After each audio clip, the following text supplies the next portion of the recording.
Stock number 40656R. It's a 2017 Ford Fusion. It's a hybrid. You can see the orange wire things. It does have a key. It does not start. I believe the battery is dead. The hood has got a little paint problem. Here, I'll put it down. See, the hood's no good. It's dented. Front bumper's no good. The grill's no good. The headlights look good. Fender looks good.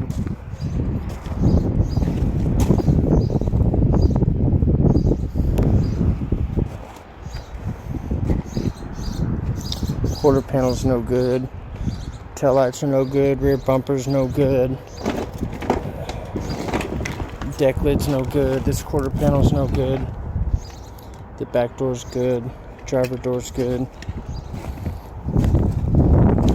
Fender right here is good. Although it may be a little dent right there. Yeah, I would say it's bent a little bit right there on the headlight. The headlight's busted a little bit. It does have a key. Seat belts are good. Airbags are good.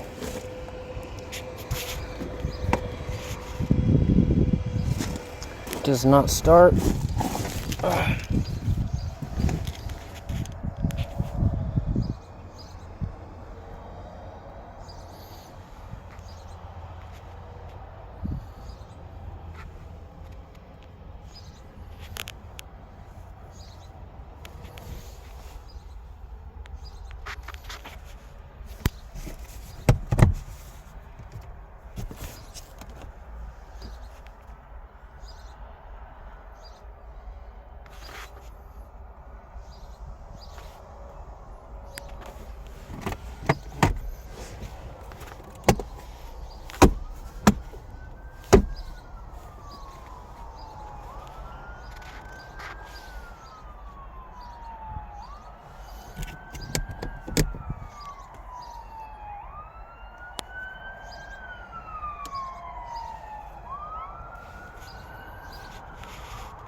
This is stock number 40656R. It is a 2017 Ford Fusion. It does have a key. The battery's dead.